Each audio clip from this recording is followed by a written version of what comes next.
Dans une fin de saison où le championnat est déjà remporté par le PSG, il faut quand même se motiver car il y a encore ce record, cet accomplissement de finir la saison invaincu en Ligue 1 pour le PSG. Salut à tous les cassés à Azial, aujourd'hui on se retrouve pour une nouvelle vidéo, débrief de ce PSG Le Havre, victoire 2-1 au final très poussive, surtout sur la deuxième mi-temps du PSG avec un remaniement, je sais même pas si ça se dit comme ça, mais oui, en tout cas un certain turnover de la part de Luis Enrique. Malgré tout, on a vu des bonnes choses, sur la première mi-temps. Alors, il y a pas mal de presta, cas individuels dont j'ai envie de revenir et je pense que c'est ça le truc le plus intéressant dans cette vidéo parce qu'en vrai parler du match je peux le faire très rapidement.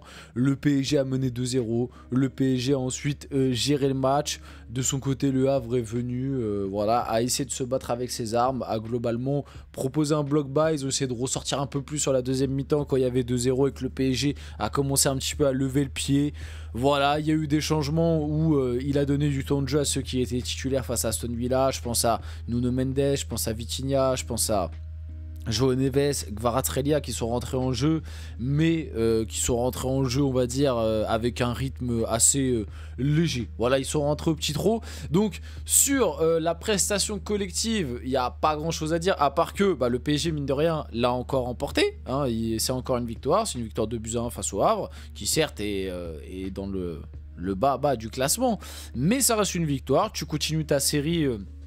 Et tu continues de possiblement finir cette saison invaincue. J'ai envie de te dire, c'est le principal parce que voilà, maintenant tu es déjà champion. C'est très dur. On va pas se mentir. Nous, en tant que supporters, on a envie que les joueurs du PSG respectent les derniers matchs de Ligue 1, se donnent à fond et qu'ils accomplissent ce truc d'être invaincus en Ligue 1, ce qui, on le rappelle, n'a jamais été fait. Maintenant, on va pas se mentir. Si on était à leur place, je pense qu'on aurait un petit peu le même état d'esprit et c'est Zaïre Emery d'ailleurs qui l'a dit à la mi-temps. Il a dit bon voilà, après une qualification en demi-finale de Ligue des Champions, quand tu sais les échéances qui vont arriver, la finale de Coupe de France, la demi-finale face à Arsenal et potentiellement une finale de Ligue des Champions, sachant qu'en plus en Ligue 1 t'es déjà champion largement, enfin t'es déjà champion quand c'est officiel, j'allais dire t'es déjà champion largement, mais non, t'es déjà champion officiellement, donc c'est des matchs entre guillemets en bois, mis à part c'est continuer d'avoir du rythme et de préparer pour Arsenal, mais ce que je veux te dire c'est que c'est des matchs où t'as pas envie de te blesser, voilà, t'as pas envie de te limiter pour le match face à Arsenal. Après c'est vrai que pour ceux qui sont pas forcément titulaires, on peut se dire que c'est des matchs où faut se montrer justement si tu veux essayer d'avoir une chance face à Arsenal. Le petit problème que j'ai par rapport à ça, c'est qu'on va pas se mentir, même si on sait que Luis Enrique, il aime beaucoup ça, il aime beaucoup le turnover, il aime beaucoup les ajustements tactiques, il est un petit peu fou des fois. Le 11 de départ, mis à part devant la petite question entre Doué, Barcola ou Kvaratskhelia, et encore que on a l'impression que Kvaratskhelia est même un petit peu devant dans la hiérarchie, c'est surtout Doué et Barcola en ce moment. Mis à part cette question-là, le 11 de départ, en fait on le connaît. Donc même pour les joueurs qui ont un petit peu moins de temps de jeu, et qui sont plus des joueurs de rotation ou des remplaçants, même pour eux c'est très dur de se motiver dans cette fin de saison parce que tu le sais que même si tu fais une grosse presta en Ligue 1, il y a très peu de chances que tu sois titulaire par exemple pour la demi-finale face à Arsenal. À la limite la finale de Coupe de France, bon, tu peux gratter une place de titulaire. Je pense que la finale de Coupe de France c'est un match où, c'est pas un match qu'on va bazarder, hein. Je te dis pas qu'on va envoyer les titis non plus, mais je pense que c'est un match où par exemple au milieu de terrain on pourrait avoir si il y a des bonnes prestas, un Zaïre Emery plutôt qu'un João Neves, tu vois, par exemple pour la finale de Coupe de France, ou même devant. Je pense que pour la finale de Coupe de France tu peux avoir par exemple un Gonçalo Ramos, même si j'ai pas trop aimé encore une fois sa presta d'aujourd'hui, ou derrière à la place d'un Nuno Mendes tu peux avoir un Lucas Hernandez, ou bref t'as compris, tu peux avoir sur 2-3 postes peut-être un petit turnover, mais globalement le 11 de départ on le connaît.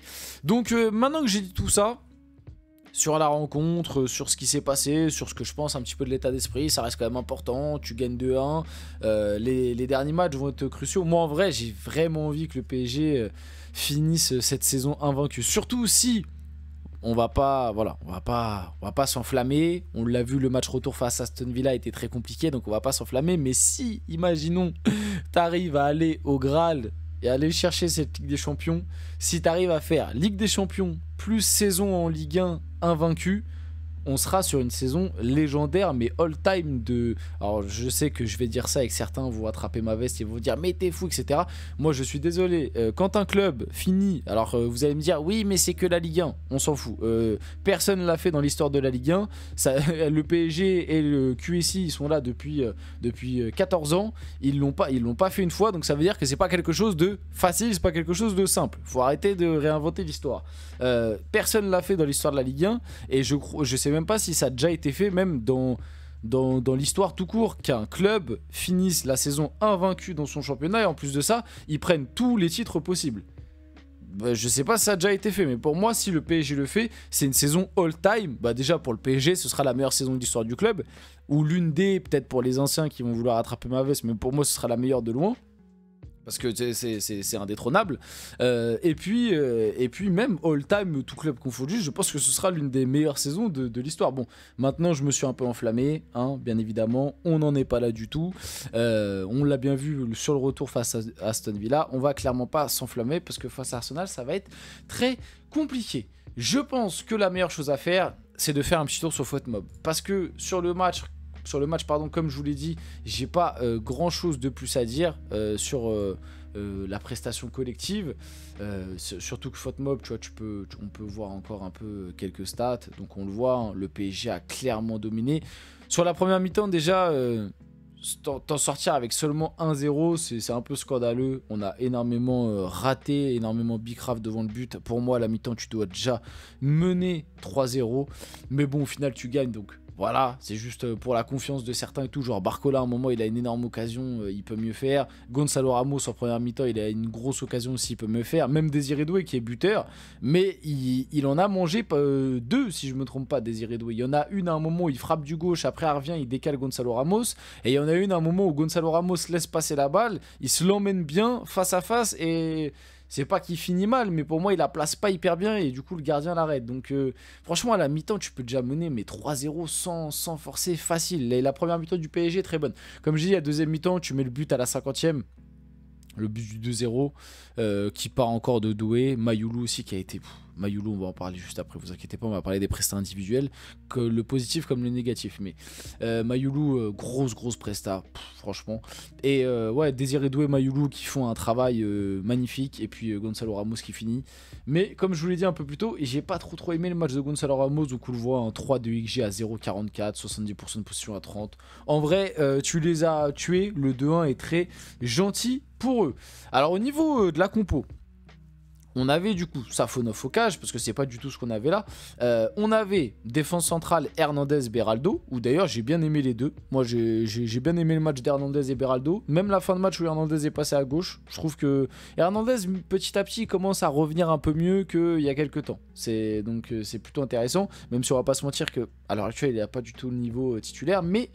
C'est déjà un peu mieux qu'il y a quelques temps où c'était très compliqué, on voyait que son retour de blessure était dur.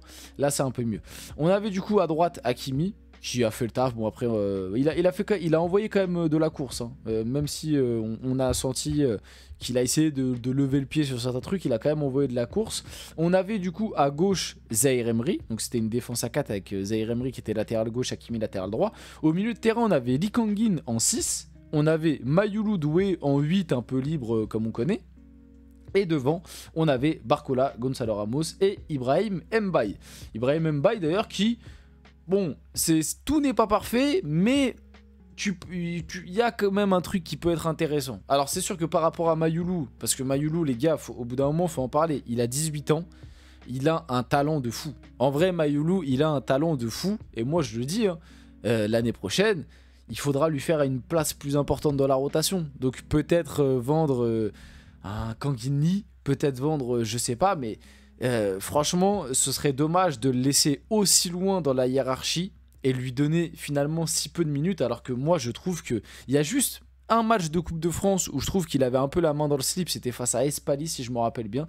Mais sinon, à part ce match de Coupe de France là, les gars, moi je trouve que cette année, Mayoulou, toutes les minutes que lui a donné Luis Enrique, il l'a toujours bien rendu. Moi je me rappelle de son match face à Saint-Etienne en Ligue 1, où il te fait, en plus j'étais au stade, il te fait une presta, mais au milieu de terrain, voilà quoi, le mec, t'as l'impression limite que c'était c'était lui le titulaire au milieu de terrain, alors qu'à côté t'avais Fabien Ruiz et Zaïre Emery, et c'était lui qui était le plus ressorti. Et là encore une fois dans ce match, bon il y a Désiré Doué qui voilà, il crève l'écran. Désiré Doué, c'est fabuleux ce qu'il fait, il est trop fort, c'est sûrement le plus gros crack français à l'heure actuelle, en tout cas l'un des, parce qu'il y a Cherki aussi, mais voilà.